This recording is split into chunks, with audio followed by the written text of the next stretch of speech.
मुझे आपके MP board का वो इंडेक्स दोगे क्या, कौन कौन से चैप्टर हैं? किसके पास है क्या अब भी बुक? तुम्हारे पास ही नहीं है? किसी के पास है क्या? वैसे तो मैंने शिवानी मैम से मांगा है। किसी के पास है क्या? अच्छा चलो ठीक है।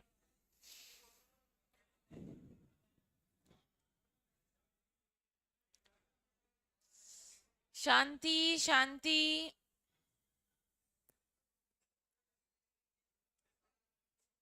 अच्छा हम मार्केट्स पढ़ रहे थे, ठीक है। सबसे पहले मैं कुछ क्वेश्चंस पूछूंगी आपसे, मुझे जवाब चाहिए एकदम करेक्ट करेक्ट।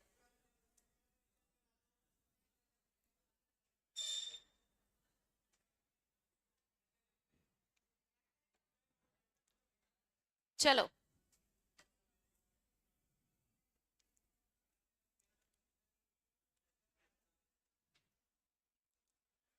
परफेक्ट कंपटीशन, इसका एक पॉइंट आप बताओ।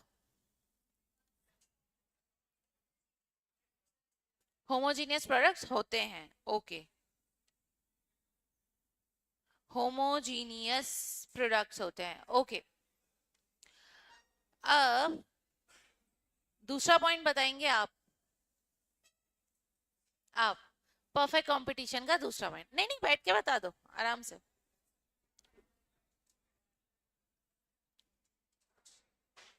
परफेक्ट कंपटीशन का कोई भी एक पॉइंट जो इसमें आपने पढ़ा हो किसी जमाने में, जो याद रह गया हो।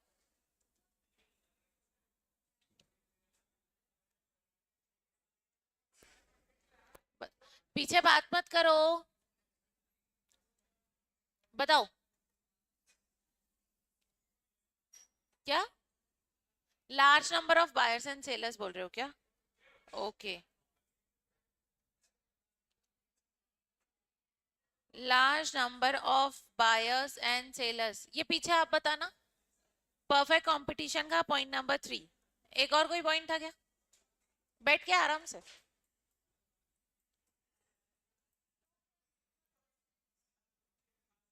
बताओ। परफेक्ट कंपटीशन का कोई एक पॉइंट। होमोजीनियस हो गया, large number of buyers and seller हो गया, कोई एक पॉइंट। नो ट्रांसपोर्टेशन की no extra transportation. Okay no extra transportation. जो आंसर नहीं दे पाएगा यहाँ आके गाना गाएगा, ठीक है। नो एक्स्ट्रा ट्रांसपोर्टेशन कॉस्ट हित। एक पॉइंट बताओ इसका, बैठ के आराम से। एक पॉइंट परफेक्ट कंपटीशन का, कोई एक पॉइंट। एडवर्टाइजमेंट क्या? क्या बोला? एडवर्टाइजमेंट लगता है इसमें? क्या बोला? नहीं लगता है? अरे पूछना थोड़ी है, फिर मैं उससे पूछने लग जाऊंगी। क्लास का टाइम क्या था? क्लास का टाइम 3:15 था। आइए बैठिए, बताइए पीछे। नहीं पता? चलो एक हित यहाँ पे आके गाना गाएगा। बताओ क्या? कोई एक पॉइंट। परफेक्ट कंपटीशन, वो एप्पल के ठेले वाले का एग्जांपल लिया था, याद है क्या? सब लोग एप्पल बेच रहे थे, एग्जांपल याद आया क्या? अब बताओ। बताओ। अरे मेरा काउंटर का अच्छा नहीं बताओ। मम्मी बार्गेन कर रही थी इसमें, चलो हित तो गाना ही गाएगा। नहीं रुक जाओ रुक जाओ रुक। सूद। आपका नाम सूदी है ना? आप बताओ। साद। सॉरी साद। साद आप बताओ। बताओ। इमेजिनरी होता है, पर ये इसका पॉइंट नहीं था, ये तो मैंने समझाने के लिए बोला था। जो बात करेगा वो उससे सबसे पहले पूछूंगी मैं। साद। नहीं पता? कोई एक पॉइंट। कोई एक पॉइंट।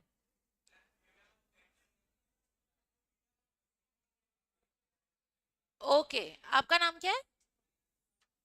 इन्होंने एकदम सही बताया, साद और हित, उन दोनों ने नहीं बताया, ठीक है। Freedom of entry and exit, और पॉइंट है इसके। अब और कौन बताएगा? नहीं नहीं नहीं नहीं नहीं नहीं नहीं, अब क्या? अब क्या? अब क्या? रुको रुको रुको, मेरे को देखना।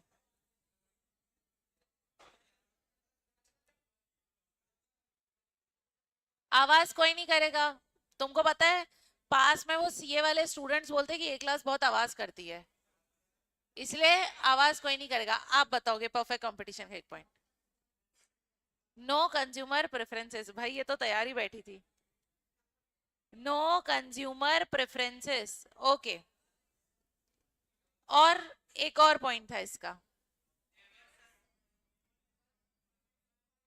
Labour is perfectly mobile. अच्छा, लेबर इज परफेक्टली मोबाइल, एक और पॉइंट था इसका। क्या उन्होंने क्या बोला? क्या? नो मार्केट कॉम्पिट, नहीं यार, ये कोई पॉइंट ही नहीं है। अच्छा, इसमें एडवर्टाइजमेंट कॉस्ट लगती है क्या?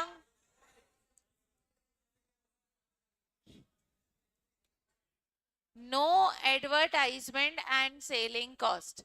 अब सबसे पहले दूसरा हित जवाब देगा। मोनोपोलिस्टिक मार्केट, मोनोपोलिस्टिक मार्केट कभी नाम सुना है? इसमें कोई एक पॉइंट बताएगा हित। क्या बोला? नहीं, गलत है। एक और चांस, एक चक्कर और ट्राई करो। Large number of sellers, okay, बच गया। अब सात बताएगा। क्या? उसका सुनने दो। क्या बोल रहा हो? ये कौन बात कर रहा है? हाँ, उनका सुनने दो, क्या बोल रहा? एडवर्टाइजमेंट कॉस्ट लगती है ऐसा बोल रहे हो क्या? ओके, ठीक है। इसमें एडवर्टाइजमेंट एंड सेलिंग कॉस्ट लगती है। अब किससे पूछूं? अब तो किसी को तो यहाँ पे आना ही पड़ेगा। कन्हैया। मोनोपोलिस्टिक मार्केट का कोई एक पॉइंट। मोनोपोलिस्टिक मार्केट का कोई एक पॉइंट। मोनोपोलिस्टिक मार्केट का कोई एक पॉइंट। कल ही पढ़ा था। अरे, वो कोलगेट का एग्जाम्पल याद है सबको? बस ये कोलगेट वाला मार्केट है। बताओ कन्हैया। कन्हैया, वो बोल दिया ना, एडवर्टाइजमेंट एंड सेलिंग कॉस्ट, वो पॉइंट। बताओ कन्हैया। कन्हैया को अब इधर ही बुलाना पड़ेगा। आप बताओगे क्या? ट्रांसपोर्टेशन कॉस्ट क्या? इसमें ट्रांसपोर्टेशन का पॉइंट ही नहीं है। मोनोपोलिस्टिक में ट्रांसपोर्टेशन का पॉइंट ही नहीं। अब क्या करे, चार लोगों ने एक पॉइंट सोच के रखा था। बताओ, सोचो। मोनोपोलिस्टिक, वो कोलगेट वाला एग्जांपल लिया था। ओ ओ दीदी, बताना नहीं। बताओ। उसका हाथ ही तो, अरे हाँ भाई हाँ। बताओ। क्या क्या क्या? अरे याद है क्या, हमने कोलगेट और इनका एग्जांपल लिया था। इसमें अपन ने बोला था ये अलग अलग लोग एडवर्टाइजमेंट भी करते हैं। कोई भी दुकान आके खोल के बंद कर सकता है क्या? अरे एक बात बताओ, आपको अगर आज कोलगेट बेचनी है, तुम बेच सकते हो क्या टूथपेस्ट बना के? कोई रोकेगा क्या? तो एंट्री और एग्जिट मिलता है ना इसमें। हाँ, ऐसा सोचो ना। देखो, एग्जाम्पल याद रखो, सुनो मेरी बात। सुनो, आपको इतना इशू क्यों आ रहा है मैं बता रही हूँ। आप हर मार्केट का एग्जाम्पल याद रखो। जैसे परफेक्ट कंपटीशन में हमने एग्जाम्पल दिया लिया था एक एप्पल वाले का। ठीक है, उसमें हमने क्या बोला था? क्या कोई भी एप्पल, बहुत सारे लोग एप्पल खरीदते हैं और बेचते हैं। तो एक पॉइंट तो ये हो गया, large number of buyers and seller. दूसरा, होमोजीनियस प्रोडक्ट, कि सबके एप्पल सेम होते हैं। ऐसा रियलिटी में नहीं होता, लेकिन परफेक्ट कंपटीशन बोलता है ऐसा होता है। दूसरा, freedom of entry and exit, किसी को अगर आके मार्केट में एप्पल बेचना है तो बेच सकता है क्या? किसी को नहीं बेचना है तो ना बेचे, कोई प्रॉब्लम होगी क्या उससे? नहीं। उसके बाद, buyers and seller have perfect knowledge about market, ये किसी ने भी नहीं बोला। कभी ऐसा हो सकता है कि बायर और सेलर को परफेक्ट नॉलेज है मार्केट का? नहीं। उसके बाद हमने बोला था, देखो अलग अलग इंसान अलग अलग जगह से एप्पल मंगवा रहा है, तो यह मार्केट बोलता है कि no extra transportation cost extra नहीं लगेगी। क्या ये पॉसिबल है क्या? नहीं। लेकिन ये क्या बोलता है कि लगती है, नो एक्स्ट्रा ट्रांसपोर्टेशन कॉस्ट। दूसरा, ये सेलिंग और एडवर्टाइजमेंट नहीं करते हैं, लेबर परफेक्टली मोबाइल है और कंज्यूमर प्रेफरेंस इसमें नहीं होती है। आपको ये सारे पॉइंट्स याद रखने पड़ेंगे, ठीक है? ये पीडीएफ पूरी आपके काम की नहीं है, इसीलिए मैं आपको यही बोलने वाली थी, आप इसको एक बार लिख लो। आपने मार्केट का यहाँ तक तो लिख ही लिया होगा, यहाँ तक तो लिख लिया है ना? किसने कुछ भी नहीं लिखा? अच्छा अच्छा, तो सुनो, ये वाली पीडीएफ तो आपके पास होगी ना? अच्छा अच्छा, एक दो तीन। देखो, अब आपकी कॉपी के 3 पन्ने छोड़ दो और उसके आगे यहाँ से लिखो, ये आज पीडीएफ आ जाएगी तो आप पीडीएफ से लिख लेना, ठीक है? पूरा पूरा पूरा ही भेज दूंगी, पूरा ही भेज दूं क्या? स्टार्टिंग से पूरा भेज दूं, ठीक है? नहीं, ये वाला तो आपको लिखना है, परफेक्ट कंपटीशन। 3 पन्ने छोड़ दो, सिर्फ इसको लिख लो आप लोग। अरे, एक तो पता नहीं क्यों बातें करने लग जाते हो यार।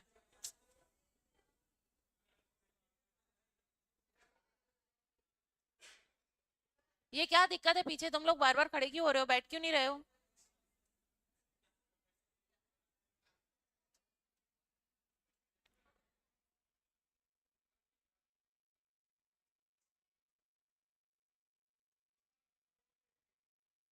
दिख नहीं रहा है? ये समझ नहीं आ रहा। ये पॉइंट्स, अरे ये पॉइंट्स नहीं लिखना। सुनो, पहले मेरी बात तो सुनो यार, क्या तुम लोग। 3 पेज छोड़ दिए कॉपी के। हाँ, अब जो लिख रही हूँ सबसे पहले वो चार्ट बनाओ।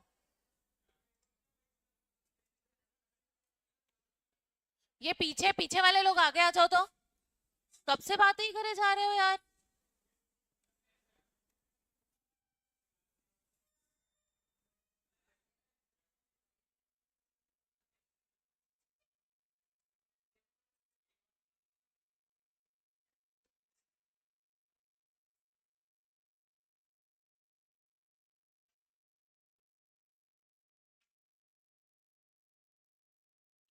3 पेजेस छोड़ो और सबसे पहले ये लाइन डायग्राम बनाओ।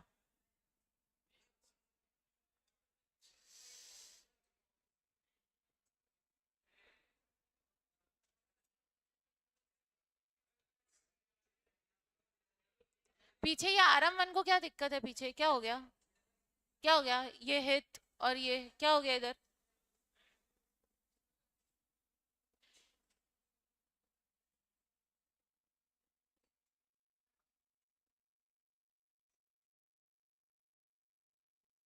Monopoly,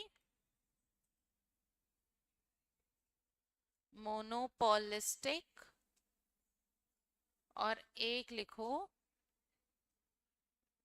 oligopoly. सिर्फ ये लिखो आप अभी।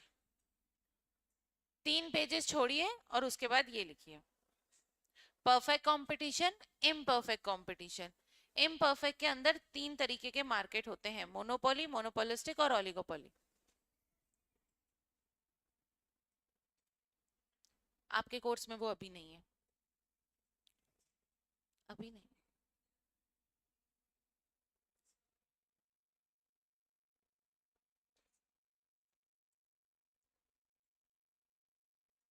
लिख लिया क्या? अच्छा, ये इनके पॉइंट्स याद करना बहुत जरूरी है, ठीक है? हाँ, वो पॉइंट्स मैं आपको अभी लिखवाती हूँ, इसको पहले लिख लो।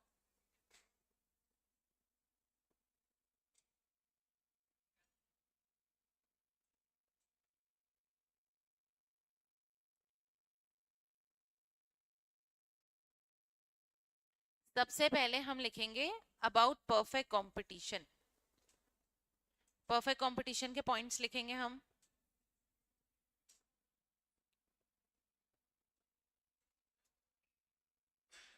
वो नहीं लिखा लाइन डायग्राम? ये लाइन डायग्राम रह गया क्या?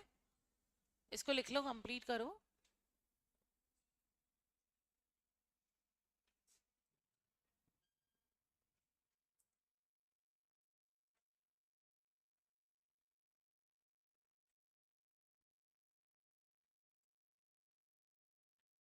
अब सबसे पहले हम लिखेंगे परफेक्ट कंपटीशन के बारे में, ठीक है। परफेक्ट कंपटीशन में सबसे पहले, अच्छा एग्जाम्पल में आप साइड में ऐसा एप्पल सेलर करके लिख देना, ऐसा साइड में, तो आपको याद रहेगा कि हमारा एग्जाम्पल था।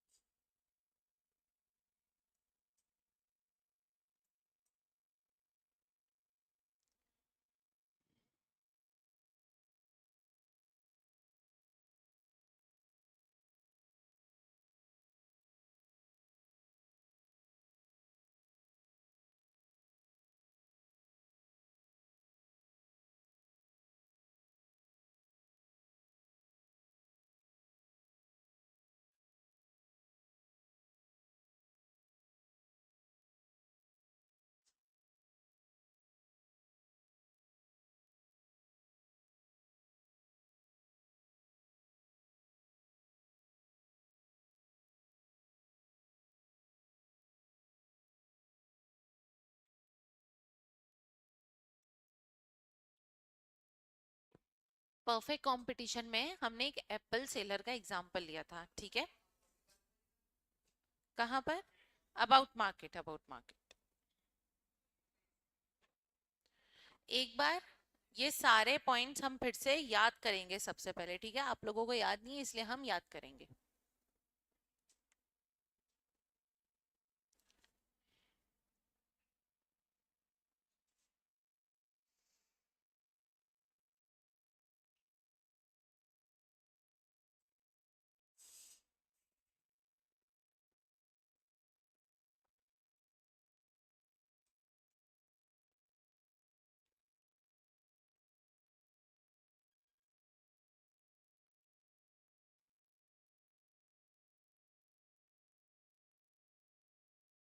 लिख लिया क्या?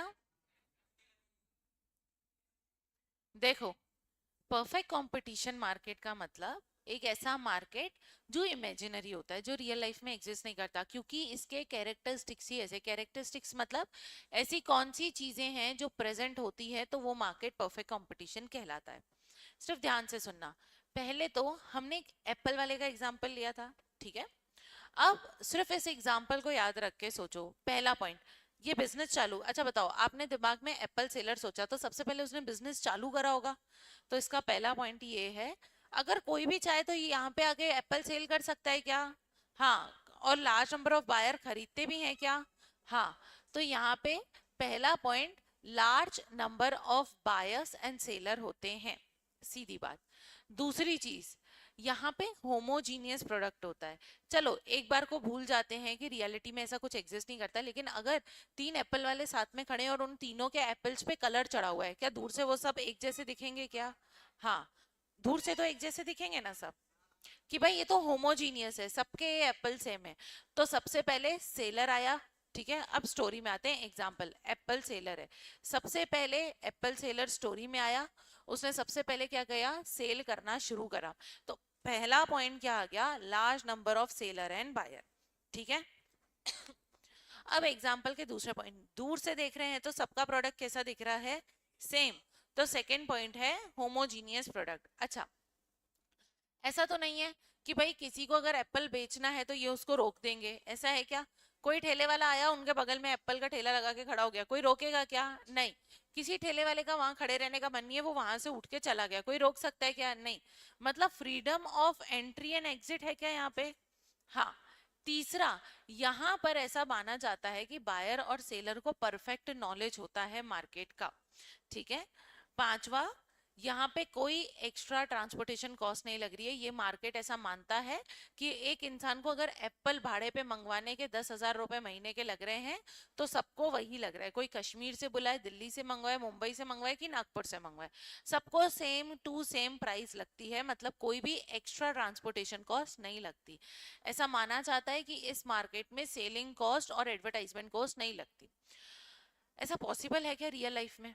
नहीं, लेकिन इसीलिए तो ये मार्केट इमेजिनरी है, इसके सारे पॉइंट वही हैं जो रियल लाइफ में होता ही नहीं है।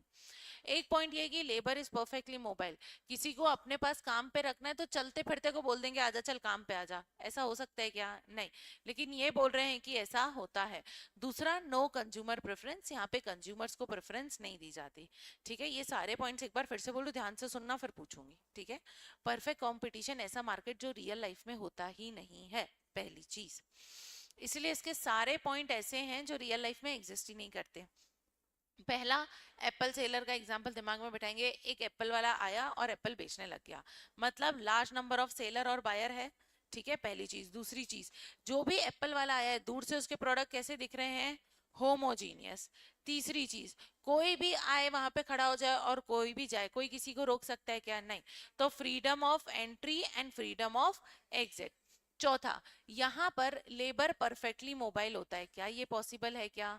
नहीं, कि आपको आराम से कोई भी काम करने के लिए मिल जाएगा, ऐसा पॉसिबल नहीं है। आपने भी देखा होगा कहीं कहीं पे से स्टिकर्स लगे होते हैं, कुछ तो पैम्पलेट्स बटते हैं कि लड़के के काम करने की जरूरत है, लड़का चाहिए काम पे। ऐसा कभी देखा है क्या, ऐसे कोई पोस्टर्स?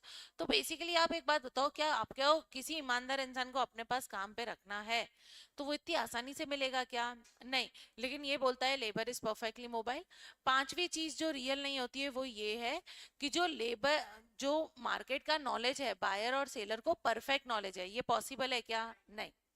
लास्ट चीज यह बोलते हैं कि सेलिंग और एडवर्टाइजमेंट कॉस्ट नहीं लगती है, ऐसा पॉसिबल है क्या? नहीं। मतलब जो रियल लाइफ में होता है ना उसका पूरा उल्टा पॉइंट्स हैं इस मार्केट के। ये बोलता है कोई एक्स्ट्रा ट्रांसपोर्टेशन कॉस्ट नहीं लगता, कंज्यूमर को बिल्कुल भी यहाँ प्रेफरेंस नहीं दी जाती। बताओ ये सारे पॉइंट पॉसिबल हैं क्या? नहीं। अब बात करते हैं मोनोपोली मार्केट की। इसमें हमने एग्जांपल लिया था रेलवे का। अच्छा, ये वाले पॉइंट्स लिखे क्या, चार? हाँ, इसको लिख लो।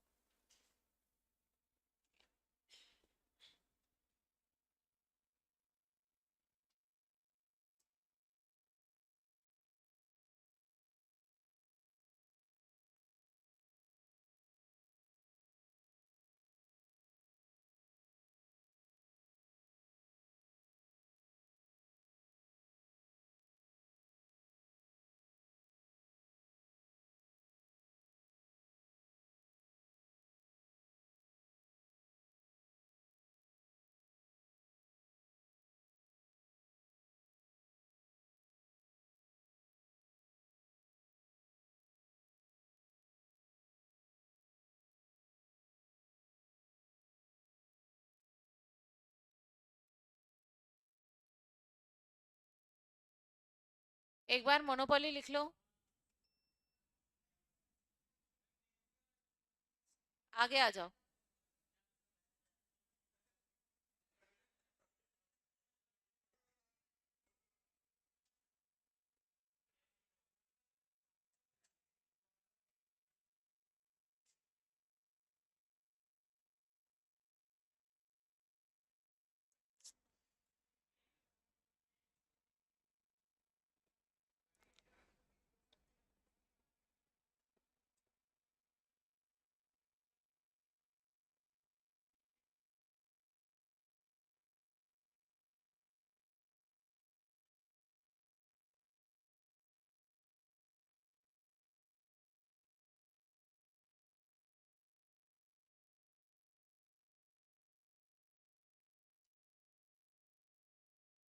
अब मोनोपोली मार्केट वो मार्केट होता है जहां पर सिर्फ एक सिंगल सेलर होता है, यहाँ पे कोई और सेलर नहीं होता। अगर सिंगल सेलर है, जैसे यहाँ पे सिर्फ रेलवे का एग्जांपल दिमाग में याद रखना है। रेलवे में एक सिंगल सेलर है, गवर्नमेंट। क्या गवर्नमेंट ने दूसरों की एंट्री और एग्जिट को इस यहाँ पे रेस्ट्रिक्ट करके रखा है? हाँ। तो रेस्ट्रिक्शन है एंट्री और एग्जिट पे। क्या रेलवे का कोई क्लोज सब्स्टिट्यूट है क्या? नहीं। फार सब्स्टिट्यूट है, लेकिन इसका क्लोज सब्स्टिट्यूट है क्या? नहीं। क्या फिर भी रेलवे एडवर्टाइजमेंट और सेलिंग कॉस्ट इनकर करता है क्या? हाँ, फिर भी होता है। क्या प्राइस डिस्क्रिमिनेशन, प्राइस डिस्क्रिमिनेशन मतलब जनरल वालों के लिए अलग टिकट का प्राइस, एसी वालों के लिए अलग, स्लीपिंग वालों के लिए अलग, क्या प्राइस अलग अलग होती है इसमें? हाँ, तो प्राइस डिस्क्रिमिनेशन भी होता है। क्या गवर्नमेंट कभी चाहेगी कोई और इस बिजनेस में आए? नहीं, तो ये एक्सट्रीमली अनडिजायरेबल होता है। अच्छा, यहाँ पर क्या कंज्यूमर के पास कोई पावर है क्या? कंज्यूमर के पास पावर है? अगर आप मोदी जी को बोलो कि जान नहीं बैठता तेरी ट्रेन में, वो कुछ बोलेंगे क्या? उनको फर्क पड़ेगा क्या? नहीं। तो हमारे पास पावर है क्या? नहीं, हमारे पास कोई पावर नहीं है। दूसरा, मार्केट फोर्सेस बिकम इररिलेवेंट, मतलब कि मार्केट में कुछ भी चल रहा हो, लेकिन वो क्या होता है यहाँ पर, गवर्नमेंट को उससे कोई फर्क नहीं पड़ता है। Market forces become irrelevant.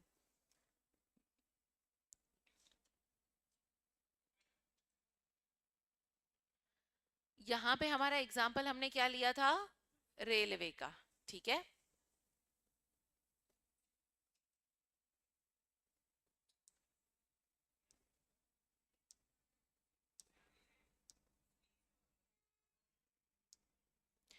Monopoly हो गया।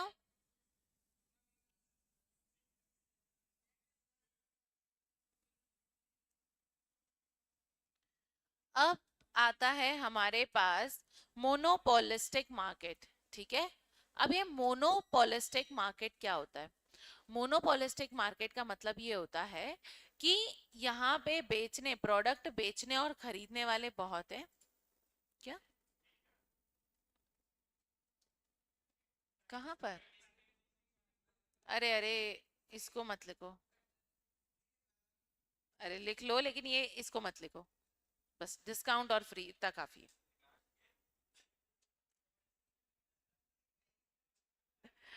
अच्छा। अब मोनोपोलिस्टिक मार्केट, मोनोपोलिस्टिक मार्केट क्या बोलता है? मोनोपोलिस्टिक मार्केट में दिमाग में याद रखना है टूथपेस्ट। अरे टूथपेस्ट के ही तो पार्ट है, कोलगेट और पतंजलि और सेंसोडाइन। मैं कह रही हूँ टूथपेस्ट, वो कह रहा कोलगेट। अच्छा सुनो, देखो, यहाँ पर मोनोपोलिस्टिक मार्केट में आपको टूथपेस्ट का मार्केट याद रखना है। अब जैसे इन्होंने बोला कोलगेट, मतलब क्यों? क्योंकि ये कोलगेट के डाई हार्ट फैन है। मतलब क्या कोलगेट की मोनोपोली चल रही है इनके ऊपर? हाँ। वैसे ही कोई डाई हार्ट फैन होगा पतंजलि की दंत कांति का। ठीक है। किसी को पसंद होगी सेंसोडाइन। तो यहाँ पर मोनोपोलिस्टिक मार्केट का मतलब ये होता है, मोनोपोलिस्टिक मार्केट का मतलब यहाँ पर ये होता है कि टूथपेस्ट का जैसे एक मार्केट है, यहाँ पे भी large number of buyer and seller हैं। बहुत सारे लोग टूथपेस्ट बेच रहे हैं, बहुत सारे लोग उनसे खरीद रहे हैं। दूसरा, कि अगर किसी को भी इस बिजनेस में आना है तो कोई किसी को रोक नहीं सकता। यहाँ पे freedom of entry and exit है। आपको बिजनेस आगे करना है इसका तो करो, नहीं तो नहीं करो। ऐसा कौन सा मार्केट था जिसमें फ्रीडम नहीं थी, रेस्ट्रिक्शन था? मोनोपोली। रेलवे में रेस्ट्रिक्शन है। ठीक है। इसके कोई क्लोज सब्स्टिट्यूट होते हैं क्या? हाँ, जैसे कोलगेट कह रहा है मेरे टूथपेस्ट में नमक है, तो हर टूथपेस्ट में नमक है। बताओ, क्या ये इन सबके क्लोज सब्स्टिट्यूट है? किसमें क्लोज सब्स्टिट्यूट नहीं होता है? मोनोपोलिस, मोनोपोली में। ठीक है, नॉट पॉलिस्टिक। अच्छा, इसके बाद यहाँ पर एक बात बताओ, सारे टूथपेस्ट वाले अगर एक दूसरे से लड़ने लग जाएंगे, यहाँ पे प्राइस वॉर होगा क्या? यहाँ पे नहीं होता है। क्यों नहीं होता? क्योंकि एक बात बताओ, एक मार्केट में यहाँ पे इनको पता है कि यार हम चार पांच लोग ही है जो अच्छा बेचते हैं। अगर हम ही लोग आपस में लड़ने लग जाएंगे तो बताओ कस्टमर फायदा उठाएगा कि नहीं? कल को पतंजलि बोलेगा कि यार मेरी टूथपेस्ट तुम कोलगेट की मत खरीदो, मैं मेरी टूथपेस्ट 50 से 40 रुपए की करता हूँ, मुझसे खरीदो। कस्टमर 40 में करेगा। फिर टूथपेस्ट पतंजलि को हराने के लिए बोलेगा कि ठीक है मैं 30 में बेच रहा हूँ, कस्टमर 30 की खरीदने लग जाएगा। फिर पतंजलि बोलेगा मैं 20 की बेचूंगा, फिर कस्टमर पतंजलि के पास जाएगा। बताओ इन सब में नुकसान किसका हो रहा है? उन दोनों का ही हो रहा है। कस्टमर का तो फायदा हो रहा है, इसलिए कभी भी प्राइस वॉर नहीं करते, क्योंकि इनको अपना नुकसान कभी नहीं करना होता। ठीक है। उसके बाद एक बात बताओ, क्या टीवी में आपने टूथपेस्ट की एड देखी है? मतलब इसमें सेलिंग और एडवर्टाइजमेंट कॉस्ट होती है। हाँ बिल्कुल होती है। उसके बाद, अच्छा ये ऑनलाइन हमारी स्क्रीन अटक गई।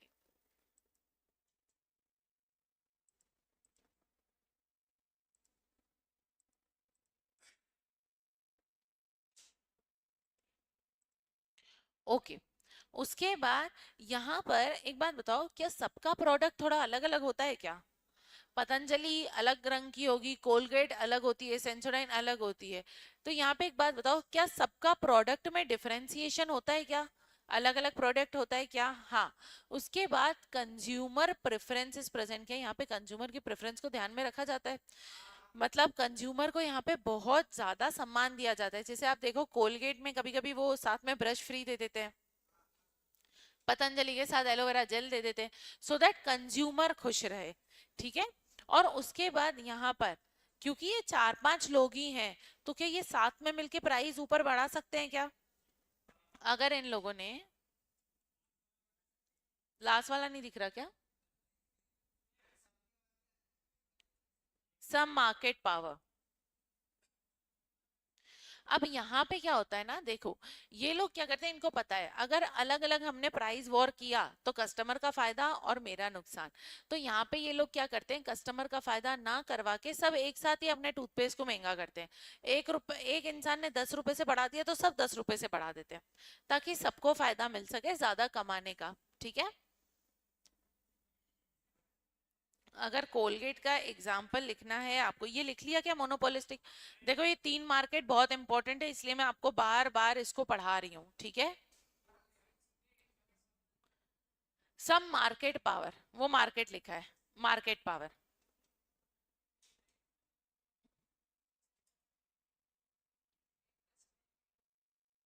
क्या कुछ पूछ, क्या रिचार्ज तो क्योंकि उनके टावर्स अलग है ना। आपको पता है कि ये रिचार्ज क्यों अलग अलग होता है? जैसे यहाँ पे जियो ने क्या करके रखा है ना, जियो ने अपने टावर्स को पूरा रेंट पे लेके रखा है, मतलब वो हर महीने सरकार को रेंट देते हैं। पर वोडाफोन और आइडिया ने बैंक से 500-600 करोड़ लोन लेके ये टावर खरीद के रखे हैं, तो उनको ब्याज भरना पड़ता है, इसलिए उनको इतना ज्यादा या फिर ज्यादा चार्ज करना पड़ता है, ताकि लोगों से पैसा निकल आए तो अपने बिजनेस में थोड़ा ब्याज और ये जो जितना भी उन्होंने बाहर से पैसा उठाया है उसको भर सके।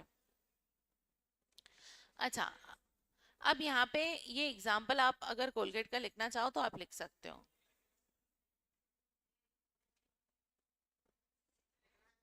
हाँ, ये एग्जाम्पल लिख लो, आपको याद रहेगा।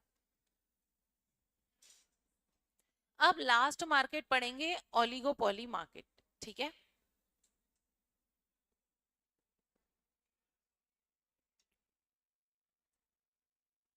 ऑगी नहीं, ओलिगोपोली।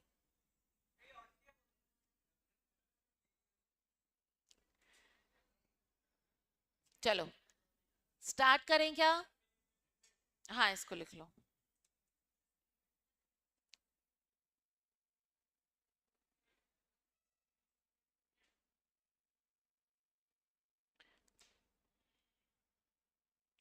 अब ओलिगोपोली में एग्जाम्पल आएगा वोडाफोन, आइडिया और जियो का, जैसा इन्होंने बोला। ठीक है, वो ओलिगोपोली मार्केट है हमारा। चलो, अब ओलिगोपोली मार्केट का क्या, अभी नहीं हुआ क्या?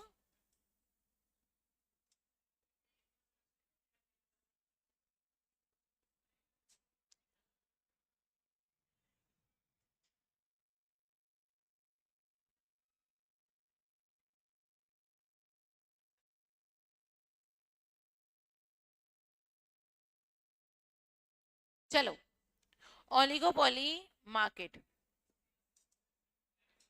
अब ये ओलिगोपोली मार्केट क्या होता है, देखो ओलिगोपोली मार्केट भी a type of imperfect competitive market है। अब ये इम्परफेक्ट परफेक्ट क्या है, आपने अगर ऊपर देखा होगा तो जो हमने चार्ट बनाया, देखो एक परफेक्ट कंपटीशन था, पढ़ लिया।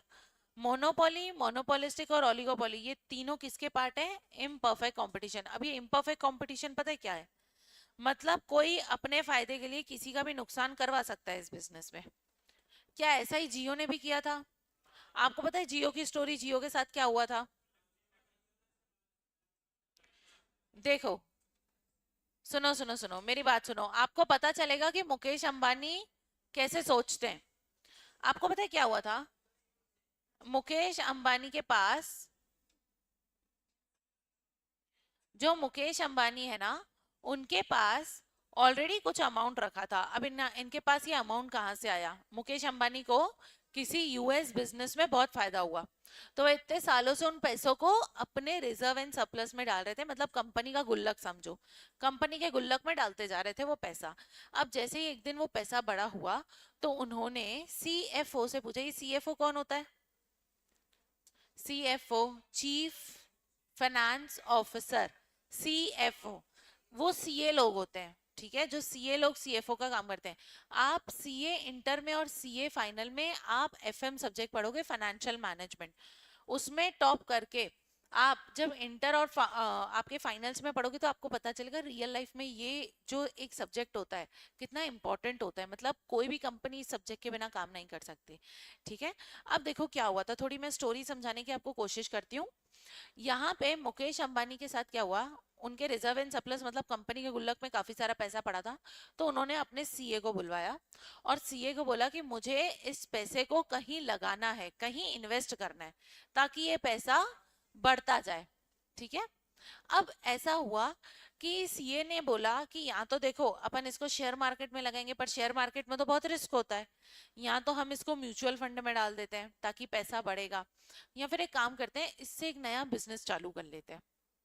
मुकेश अंबानी ने बोला बिजनेस कौन सा चालू करेंगे, तो उनके सीए ने बोला ऐसा बिजनेस जो जीवन भर हमको कमा के दे और मार्केट में, इंडिया में पूरे मार्केट में हम पे पकड़ हो जाए। फिर उन्होंने बोला ऐसी कौन सी चीज है जो इंडिया का हर इंसान यूज कर रहा है आज। थोड़ा दिमाग लगाया उन्होंने और उन्होंने बोला फोन। उन्होंने बोला यार आने वाली जनरेशन जो है, आने वाली जनरेशन, उस टाइम पे उन्होंने बोला कि जो आने वाली जनरेशन है वो विदाउट मोबाइल फोन्स तो चल ही नहीं सकती, उनको मोबाइल फोन तो चाहिए। तो एक काम करो, हम मोबाइल फोन में सिम कार्ड का बिजनेस स्टार्ट कर देते हैं। अब उस टाइम पे मैं आपको बताती हूँ कौन कौन सी सिम्स थी जो एकदम टॉप पे चलती थी। टॉप पे थी वहां उस टाइम पे एयरटेल, आइडिया, वोडाफोन, बीएसएनएल, और एक था आपने सुना नहीं होगा, टाटा डोकोमो। ठीक है, अब मुकेश अंबानी ने बोला, फिर मुकेश अंबानी ने बोला कि यार ये लोग तो टॉप प्लेयर्स हैं और ये तो बहुत सालों से इस धंधे में है। एक बात बताओ, कोई अगर इतने सालों से 30-40 साल से किसी बिजनेस में है और जब कोई नया नया इंसान जाएगा तो इकोनॉमीज ऑफ स्केल किसके पास होगी, पुराने वाले के पास कि नया के पास? पुराने वाले के पास होगी, उसके पास एक्सपीरियंस होगा, इकोनॉमीज ऑफ स्केल तो उसी के पास होगा। तो मुकेश अंबानी ने बोला यार इनके पास तो इकोनॉमीज ऑफ स्केल है, तो हमको पहले मार्केट को पूरा स्टडी करना पड़ेगा। इन्होंने मार्केट को स्टडी करना चालू किया, इन्होंने लोगों से सर्वे लेना चालू किया। ऐसे बहुत सारे जो कॉलेज स्टूडेंट्स थे, ये लोग कॉलेज में जाते थे और उन स्टूडेंट से बोलते थे कि आपको पता है उस टाइम 1 GB डेटा पूरे महीने के लिए वाउचर करवाना पड़ता था। वो ऐसा कूपन कार्ड आता था, उसको ऐसा करके, और मतलब 500 रुपए लगते थे 1 GB डेटा के उस टाइम पे।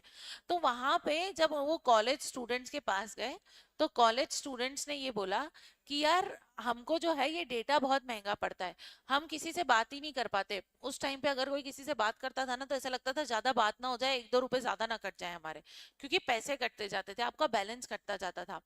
तो उस टाइम पे मुकेश अंबानी ने बोला कि हम एक काम करेंगे, एक नई चीज लेके आएंगे। मुकेश अंबानी के पास तो ये पैसा फालतू रखा हुआ था देखा जाए तो उन्होंने क्या करा, एक काम करो, फ्री डेटा और कॉलिंग, फ्री डेटा और कॉलिंग मार्केट में बंटवा दो। ठीक है, अब एक बात बताओ, क्या इससे मुकेश अंबानी को नुकसान नहीं हो रहा था क्या? बिल्कुल हो रहा था। उन्होंने जितना भी रिजर्व एंड सरप्लस में पैसा रखा था अपनी कंपनी के, रिजर्व और सरप्लस मतलब क्या, कंपनी का गुल्लक, कि पूरे साल हर महीने जितना भी पैसा बच रहा है वो उस गुल्लक में डाल दो। एक बात बताओ, वो अपना गुल्लक ऐसी जगह फोड़ने की बात कर रहे हैं जहाँ पैसे में उनको 1 रुपया रिटर्न नहीं मिलेगा। तो बाकी सबने बोला कि यार ये तो थोड़ा मुश्किल वाला काम हो जाएगा, अगर हम ऐसे फ्री में बेचेंगे तो दिक्कत वाली बात हो जाएगी, हमको लॉस हो जाएगा। तो मुकेश अंबानी ने बोला अगर फ्री में नहीं बेचेंगे, आज तक ये लोग क्या करते हैं, 500 रुपए में 1 GB डेटा देते हैं, हम लोगों को दिन का 1.5 GB फ्री में दे देंगे। अब जो एयरटेल, आइडिया, वोडाफोन है, बताओ इसके सारे कस्टमर किसके पास चले जाएंगे? जियो। हमने डिमांड एंड सप्लाई में पढ़ा है, किसी चीज की प्राइस एकदम गिर गई तो डिमांड उसकी बढ़ जाती है। उस टाइम पे मुझे नहीं पता आपने देखा होगा कि नहीं, लेकिन इतनी लंबी लंबी लाइन लगी रहती थी फोन वालों के बाहर। जो फोन की, मोबाइल फोन की दुकान होती है ना, वहां पे इतनी लंबी लाइन लगी होती थी कि, और वो लाइन क्यों लगी रहती थी, फ्री में जियो की सिम लेने के लिए। अब इससे क्या फायदा हुआ, इन्होंने सारे लोगों ने क्या करा, आइडिया, एयरटेल, अब डिमांड सप्लाई बहुत अच्छे से पता था मुकेश अंबानी को, उनके सीए ने बोला सर देखो एक बात है, अपन ने अगर प्राइस अपनी नीचे कर दी तो डिमांड बढ़ जाएगी, तो जितने भी कस्टमर है बताओ रातों रात एयरटेल, आइडिया, वोडाफोन, बीएसएनएल बर्बाद होंगे कि नहीं होंगे?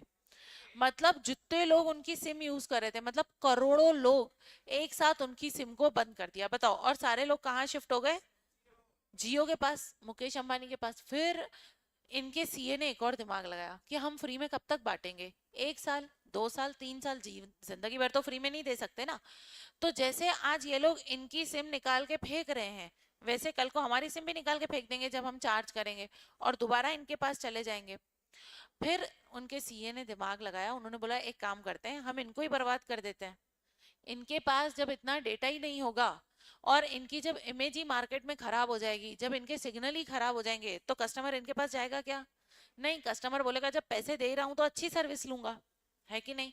और इतने साल अगर जियो उनको 1 डेढ़ साल तक फ्री में डेटा देगा, तो बताओ इंसान की लॉयल्टी आती है कि नहीं, कि यार मेरा तो जियो है, आज तक दिक्कत नहीं हुई, हर जगह नेटवर्क मिल जाता है, डेटा बढ़िया चल जाता है, ऐसा लगता है कि नहीं लगता है हमको? आइडिया और वोडाफोन का डेटा चलता है क्या? वीआई बन गया ये। अब देखो उस टाइम क्या हुआ था, सुनो। उस टाइम मुकेश अंबानी ने ये सारी प्लानिंग कर ली थी, लेकिन मुकेश अंबानी सिर्फ एक चीज का वेट कर रहे थे, और वो ये थे कि ये लोग कब अपने टावर को खरीदेंगे। अब देखना क्या होता है यहाँ पर। आपने मोबाइल फोन के टावर्स देखे? ये ऐसे टावर्स लगे रहते हैं, आपने देखे क्या इन टावर्स को बाहर ऐसे लगे रहते हैं? अच्छा एक बात बताओ, ये जो टावर होते हैं ये लोग खुद के खरीदते हैं कि किराए पे लेते हैं सरकार से? इसको किस पे लेते हैं? रेंट पे, किराए पे लेते हैं, ठीक है। अच्छा, सरकार इसकी नीलामी करती है। सरकार इसकी नीलामी करती है कि भाई हमारा ये इस एरिया के इतने टावर इतने रुपए में हम नीलाम कर रहे हैं, मतलब इतना किराया हर महीने का दोगे तो ये टावर तुम यूज कर सकते हो। ऐसी नीलामी चलती है। तो ऐसी ना नीलामी होने वाली थी, तो मुकेश अंबानी ने बोला अभी रुक जाओ, हम ऐसा नहीं करेंगे, अभी रुक जाओ। और उन्होंने क्या करा,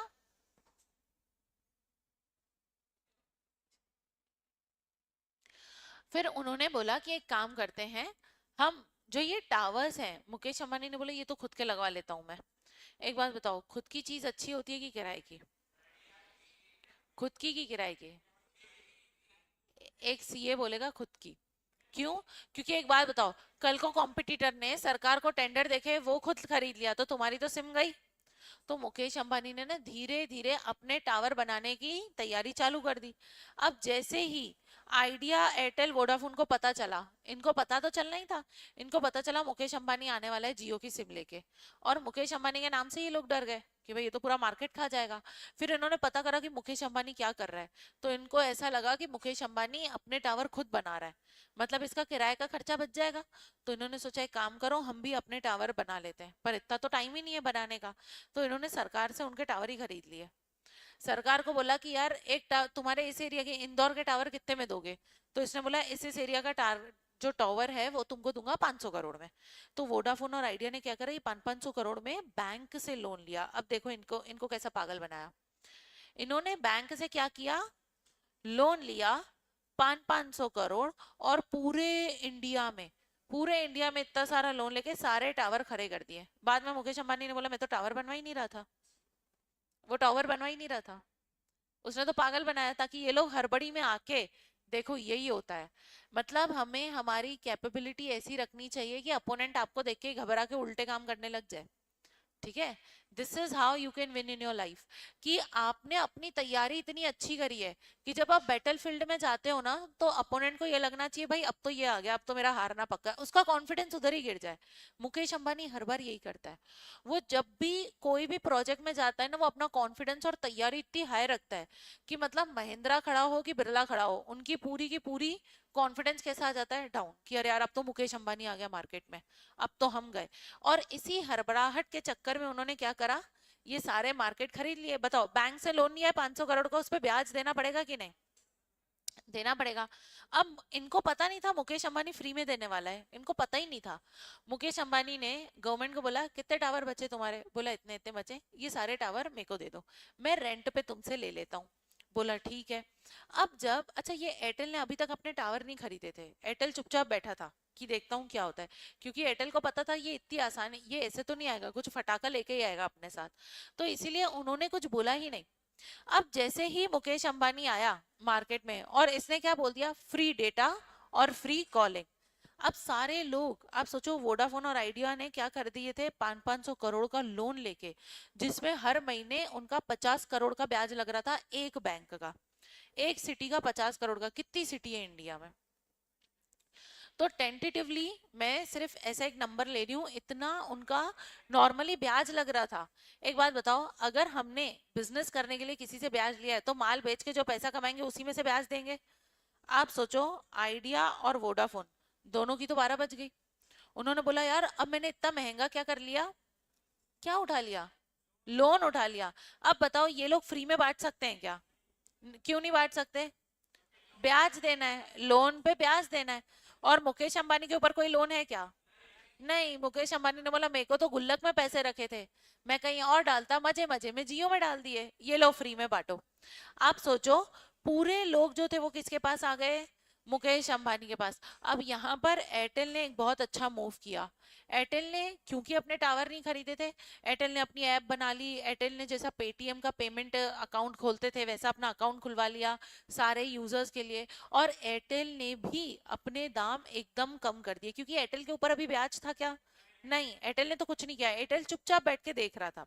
यही होता है जब हमको पता नहीं होता ना कि सामने वाले का नेक्स्ट मूव क्या होगा। आपने कभी चेस खेला है ना? जब सामने वाला मूव कर रहा होता है तो आप कुछ रिएक्ट करते हो क्या? अगर आप रिएक्शन दोगे कि अरे बाप रे, नहीं नहीं नहीं ये इधर नहीं जाना चाहिए, उसको पता चल जाएगा कि आप हार जाओगे, तो वो वही चीज करेगा। एयरटेल ने यहाँ पे कुछ रिएक्शन ही नहीं दिया, एयरटेल चुपचाप बैठा था। रिएक्शन किसने दिया? आइडिया और वोडाफोन, क्योंकि इनका कॉन्फिडेंस गिर गया। अब आइडिया और वोडाफोन के ऊपर इतना कर्जा हो गया और लोगों ने इनकी सिम उठा के फेंक दी। मतलब सोचो, अगर इनकी सिम यूज करने वाले पूरे इंडिया में 100 करोड़ लोग थे ना, तो अब 1 करोड़ भी नहीं बचे थे। सबने जियो जियो जियो जियो जियो ले लिया। इवन गांव वालों तक ने जियो ले लिया, गांव में भी जियो चला गया, वहां तो फोन भी नहीं यूज करते थे।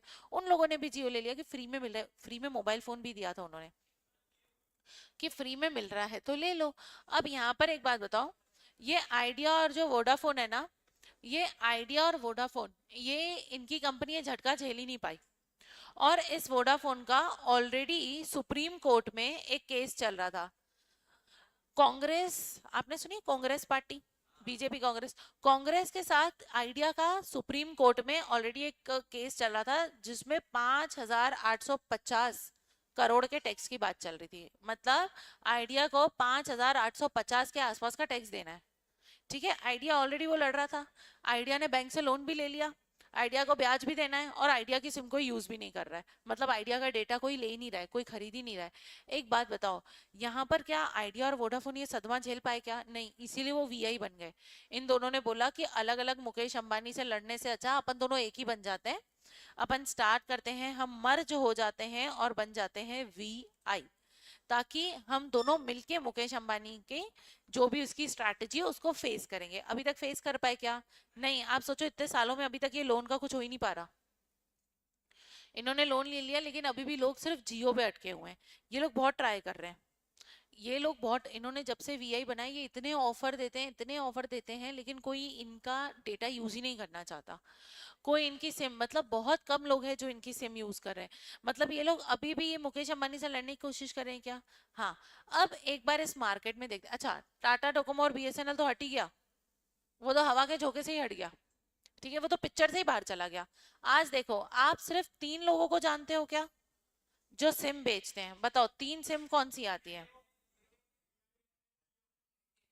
जियो, एयरटेल और आइडिया या वीआई, जो भी बोल दूं, वोडाफोन, आइडिया।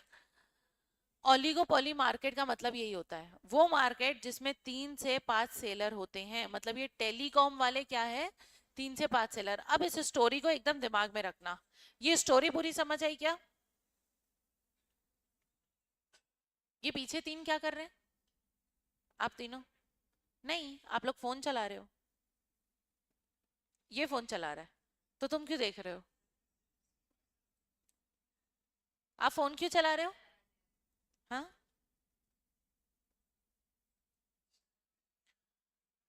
चलो। अब यहाँ पर सुनो मेरी बात। अब सिर्फ जियो, एयरटेल और आइडिया, इनको दिमाग में रखो और इनकी स्टोरी याद रखना, ठीक है? क्या इसमें फ्यू सेलर ही होते हैं, बेचने वाले कम होते हैं? हाँ। High advertisement and selling cost. एक बात बताओ, यहाँ पर high advertisement and selling cost, जब जियो मार्केट में आया तो क्या उन्होंने एडवर्टाइजमेंट करी थी फ्री में सिम, फ्री में सिम, फ्री में डेटा?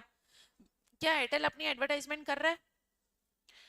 क्या वीआई अपनी एडवर्टाइजमेंट कर रहा है? मैंने क्या बोला, वीआई अभी तक हाथ पैर मारने की कोशिश कर रहा है एडवर्टाइजमेंट कर करके कि कैसे भी वो इस मार्केट से ऊपर उठ जाए। क्या अभी तक उठ पाया? क्या नहीं। मतलब यहाँ पे हाई एडवर्टाइजमेंट और सेलिंग कॉस्ट होती है कि हाँ हाई क्यों है, क्योंकि इन लोगों के बीच में बहुत कंपटीशन है। जियो चाहता है कि एयरटेल और वीआई वाले सारे मेरे पास आ जाएं।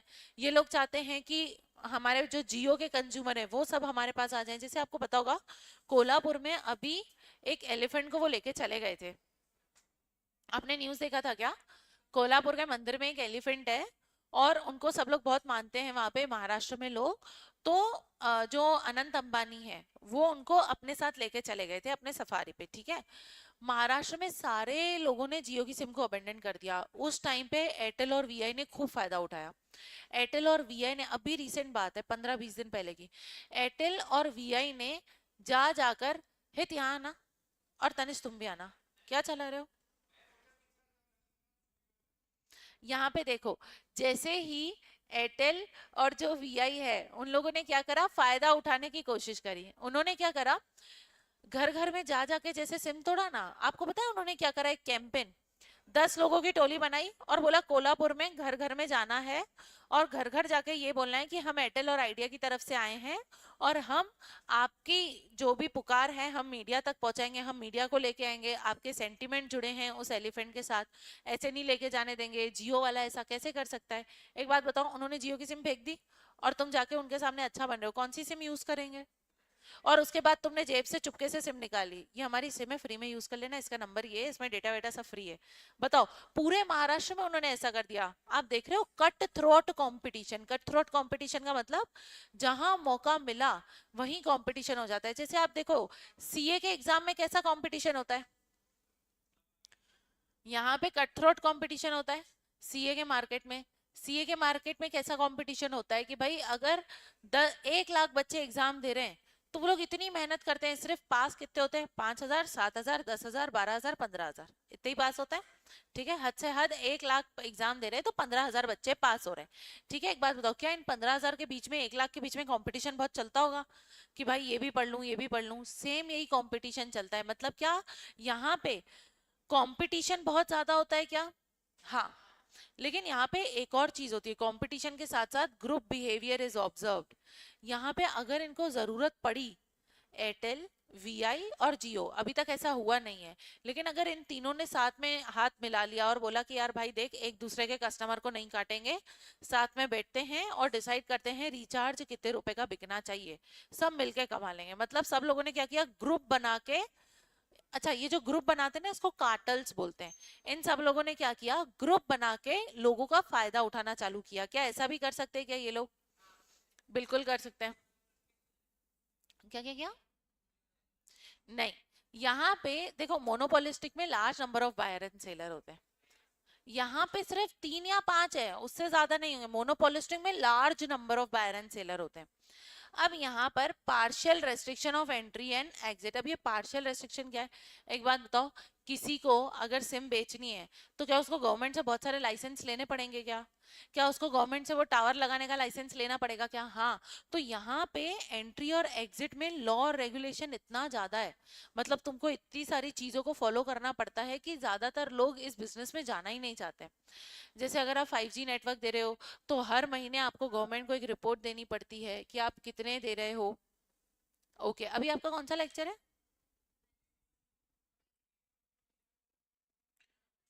ओके, पता ही नहीं है तुमको।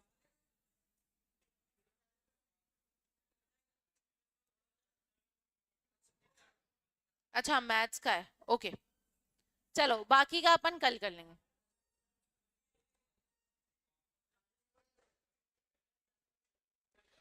आ, आरम 1 में आप